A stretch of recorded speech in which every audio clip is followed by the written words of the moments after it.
is I know it's very popular in business these days for everybody to just kind of work however they want. Hey, you do you. Except here's the truth, right? That is not sustainable in an organization. It's certainly not teamwork. Nobody joins a professional basketball team and is like, yep, I don't want to run the plays like that, right? Nobody gets through SEAL training and joins a SEAL team and is like, yep, that's not for me. You know, I want my inner flower to shine. I need to be unique, right? It doesn't work. Leadership DM, Jay Scott's direct message to his team and clients. In today's Leadership DM, Jay breaks down why hero culture does not create strong teams. It creates dependence. Really a system of rescue, victim, rescue, victim. Bad stuff, man. Vision drives behavior, behavior drives outcomes. Leaders and their teams, behavior is optimized for the outcomes that they're getting. Okay, we are currently optimized for the outcomes that we're getting. And if you are thinking we're killing it, change nothing. Okay, if a leader wants to get different results, if we need our team to get different results, we need the humans in our organization to go about doing their jobs differently. Okay, I want to start by talking about systems. James Clear, best-selling author of Atomic Habits. James defines a system as a set of processes and habits that lead to a result. And his book is about personal improvement. Obviously, I'm going to talk about team improvement, but let's talk about systems. We have systems for everything that we do in our lives. We have team systems in the office, whether they're written down or not. I want to share a system, or I'm going to describe a system that I think that we've all used.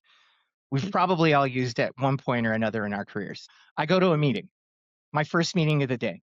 And in that hour, somebody tricks me into saying, yes, I will, because that's the only reason anybody invites us to meetings. All in favor, say aye. Right? So I say, yes, I will, because I'm that guy. I want to be that guy. And I leave that meeting and I go to another meeting. And then Danita tricks me into saying, yes, I will in that second meeting.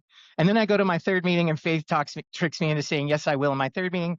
And by now, I've forgotten that in my first meeting, I committed to Mike to do something. 3 days go by. I come around the corner in the hallway at True Religion. I look up and I see Mike and I smile. And real fast in my mind, I go, my God, that's right. 2 days ago, I told Mike in that morning meeting that I would do something, and then I completely forgotten. And I look up and I look Mike in the eye and I go, Mike. He's like, Jay. I'm like, dude, you know that thing that I told you I would do for you 2 days ago? He's like, yeah. I'm like, I have time blocked this afternoon to take care of it. And then he walks around the corner, okay? And as soon as he's gone, I pull up my phone, I reschedule my afternoon, and I plug in all that stuff to do for Mike. Okay? Now, has that ever happened to any of you? Tell the truth. Come on. Yeah, it happened to me. We're really good at it. As we progress in our careers, we realize, you know what? I probably should take notes. We put better systems in place. But here's the crazy thing. I had this with me in the meeting when Mike tricked me into saying, yes, I will. When Mike said, hey, Jay, can you do this? What I should have done, best possible system, would be to open up my phone, look to find my first available white space and say, you know what, dude, I can get that done for you in this time block. And Mike would say, I can't wait that long. And I'd say, well, that's what I've got. And then Mike's going to be like, well, fine, then I'll ask somebody else, right? Because leadership isn't about control. It's about predictability.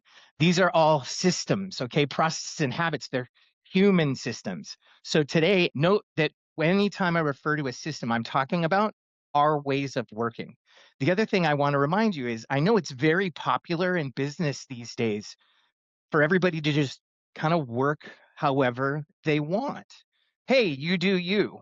Except here's the truth, right? That is not sustainable in an organization. It's certainly not teamwork.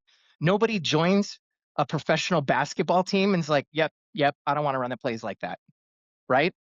Nobody gets through SEAL training and joins a SEAL team and is like, yep, that's not for me. You know, I want my inner flower to shine. I need to be unique. Right? It doesn't work. It creates breakdowns in the way that we function. But have you ever worked anywhere where you have seen this leadership system? Let me hear it. Yes. I'll give an example where. But definitely not where you work right now, team. Oh, no, not where we work now. No. In my experience share lifetime, yes. You get the, heroics replace discipline execution. You always hear it's a hero to come to the rescue, but then you're going to get burned out because you're always constantly coming to the rescue and you get burnout easily. You're going to get your star performers then just always firefighting to try to resolve problems. I have a huge beef with hero culture, Dean. Zoom high five. Melissa. Heroes also get rewarded at work. Yes. Yeah. That's true. Nobody rewards Smokey the Bear. Yes. It's the Well, it's the that's sexy true. firefighter. So why am I not gonna? I get my bonus if I'm the sexy firefighter, right? Not Smokey the Bear. It's infectious, right? It's yes, it's infectious. It's not. It's money. It's more than infectious. That's the Yes, reward. right? Because the heroes get promoted. That's right. That's a good point you nailed, Jay. Other than the monetary compensation, ultimately they look at who's always delivering for me when I have a problem, and that's the one to get promoted. The heroes get promoted. Yep. That's the incentive. Mental notes, everyone. So do the effective leaders. And if you stop and think, you probably also know somebody in your organization that doesn't seem like they're running around chasing their tail and putting out dumpster fires all the time, right? Hero leadership losses. We've normalized a breakdown where hero behavior is rewarded. Here's the problem. Heroes create dependence.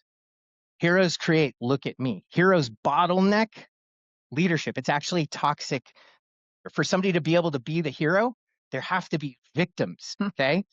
In that environment, people show up and they're like, I don't want to be saved. Like, I'm capable. Like, I want to make decisions. I want to be involved. You know, we want to create this autonomy, but you can't create autonomy in an environment where people are not rewarded for being autonomous, because that hero wants them not to be.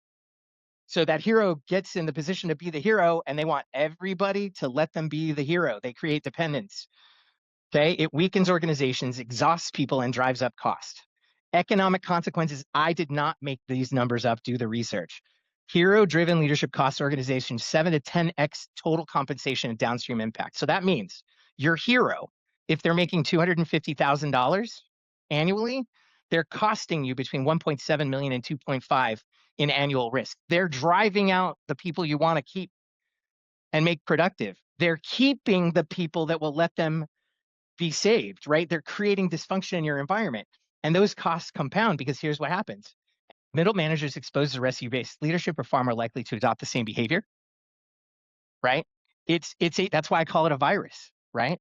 We tolerate this. We've normalized this because not everybody's great at creating systems for getting shit done. So James Clear also says you don't rise to the level of your goals, fall to the level of your system. And the fact is, we all have systems, whether they're written down or not.